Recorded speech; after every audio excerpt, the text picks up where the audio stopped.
जय श्री कृष्णा। राधे राधे। सभी श्रद्धालु भक्तजनों को मेरा नमस्कार। आज मैं सुनाने जा रही हूँ अहोई अष्टमी व्रत कथा। हिंदू धर्म में सभी त्योहारों का विशेष महत्व है। ऐसा ही एक त्योहार है अहोई अष्टमी व्रत।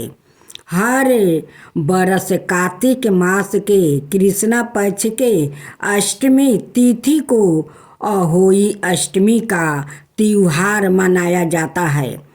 अहोई अष्टमी का व्रत माताएं अपनी संतान की लंबी आयु और सुख समृद्धि के लिए करती है।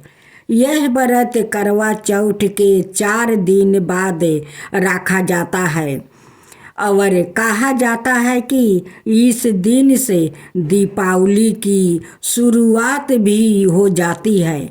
इस दिन महिलाएं पूरे दिन निर्जल उपवास करती है और अपनी संतान की लंबी आयु के लिए मंगल कामना करती है।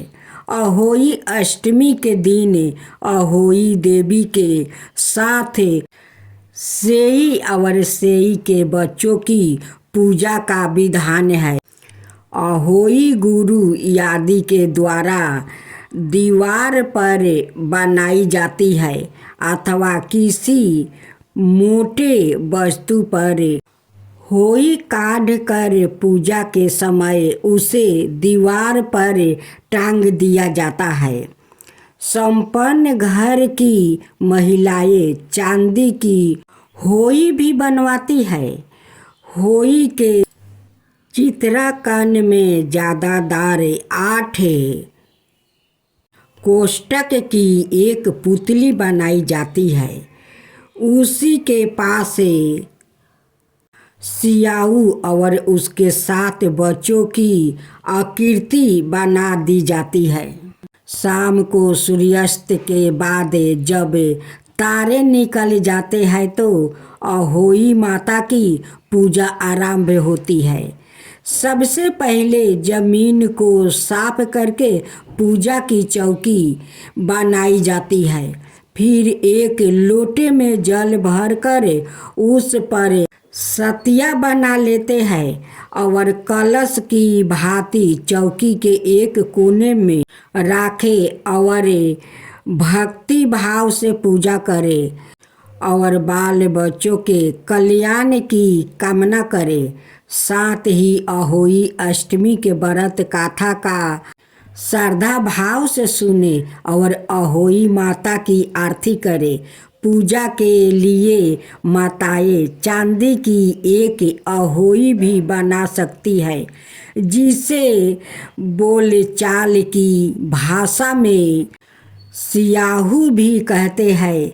उसमें चांदी के 2 मोती डालकर विशेष पूजा किया जाता है। जिस प्रकार गले के हार में पयलिया लगा होता है उसी प्रकार चांदी की अहोई डलवानी चाहिए और लाल डोरे में चांदी के दोनों पिरोने चाहिए। फिर अहोई की रोली चावल दूध और भात से पूजा करे। एक कटोरी में हलवा और रुपया निकाल कर रख दे और गेहूं के 7 दाने लेकर अहोई माता की कथा सुनने के बाद अहोई की माला सियाहू गले में पहन ले। अब पूजा के स्थान पर रखे पैसे को सास के चरण छू कर उन्हें दे दे। इसके बाद तारे को जल चढ़ाकर व्रत खोल ले। बहुत सी माताएं चंद्रमा को भी जल चढ़ाती है। सियाहू माला को हो सके तो दिवाली तक पहन कर रखे और साफ सफाई का ध्यान रखे। धनतेरस पूजन। प्रत्येक बरस दीपावली से 2 दिन पहले धनतेरस का पर्व मनाया जाता है। हिंदी पंचांग के अनुसार कार्तिक मास में कृष्णा पक्ष की त्रयोदशी तिथि को धनतेरस का पर्व पड़ता है।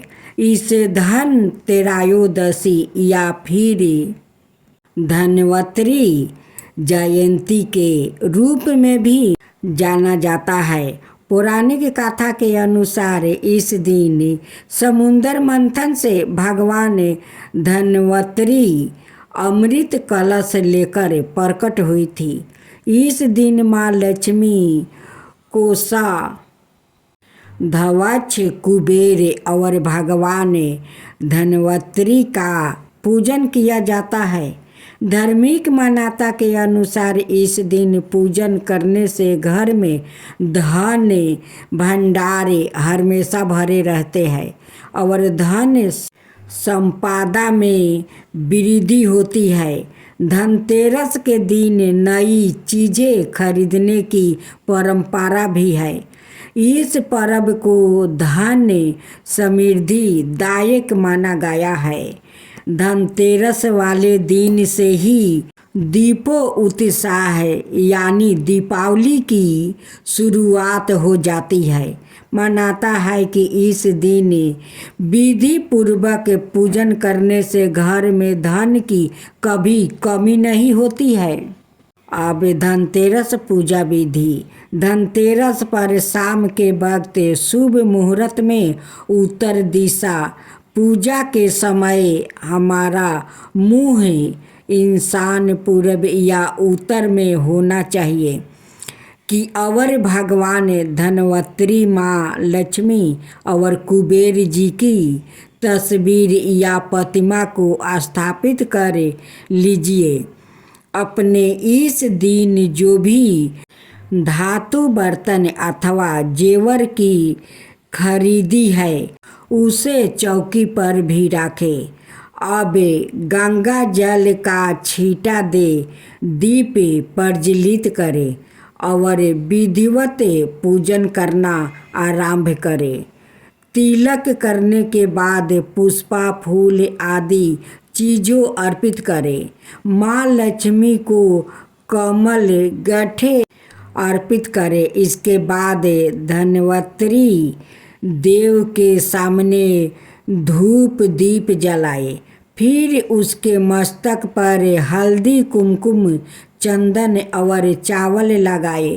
फिर उन्हें हार और फूल चढ़ाए। पूजन में अनामिका अंगुली छोटी अंगुली के पास वाली यानी रिंग फिरिंग से गंध चंदन कुमकुम अबीर गुलाल हल्दी आदि लगाना चाहिए।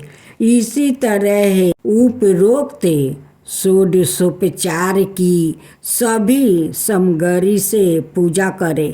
पूजन के दौरान कुबेराय नमः इस मंत्र का जाप करते रहें।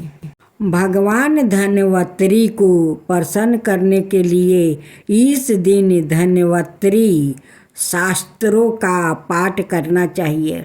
उसके बाद माँ लक्ष्मी और गणेश भगवान जी की पूजा और आरती करें। पूजा के समय सभी एकत्रित होकर साथ में पूजा करें। पूजा के दौरान किसी भी प्रकार शोर ना करें। पूजा करने के बाद प्रसाद या नैवेद्य चढ़ाए। नैवेद्य पर तुलसी का एक पाता रखा जाता है।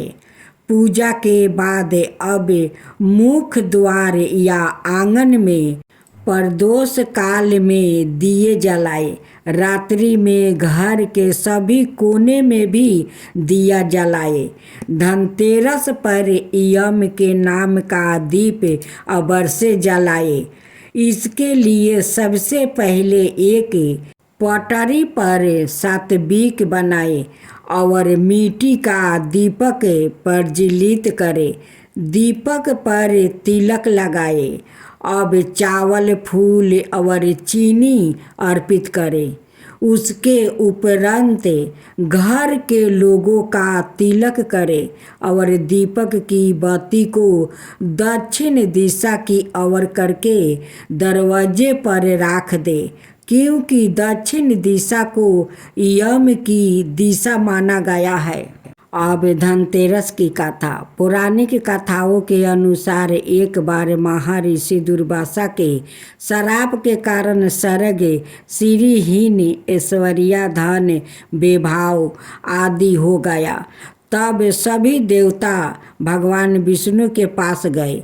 भगवान विष्णु ने उन्हें असुरों के साथ मिलकर समुद्र मंथन करने का उपाय बताया और यह भी बताया कि समुद्र मंथन से अमृत निकलेगा, जिसे ग्रहण कर तुम अमर हो जाओगे। साथ ही स्वर्ग की संपदा भी पूर्ण लौट आएगी। यह बात जब देवताओं ने असुरों के राजा बलि को बताया तो वो भी समुद्र मंथन के लिए तैयार हो गया। वासुकी नाग की नेति बनाई गई और मंदराचल पर्वत की सहायता से समुद्र को माथा गया। समुद्र मंथन से ऊंचे सावा घोड़ा ऐरावत हाथी लक्ष्मी भगवान धन्वंतरी सहित 14 रत्न निकाले। भगवान धन्वंतरी के हाथ में अमृत कलश देखकर देवता और असुरों में लड़ाई छिड़ गया। तब भगवान विष्णु ने मोहिनी अवतार लेकर छल से देवताओं को अमृत पिला दिया और असुरों उसे वंचित रह गया।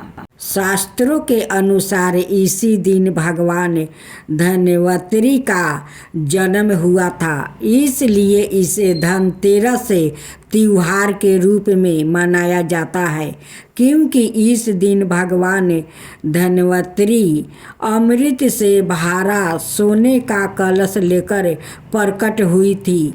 इसलिए इस दिन बर्तन खरीदने की परंपरा शुरू हुई। जय गणेश।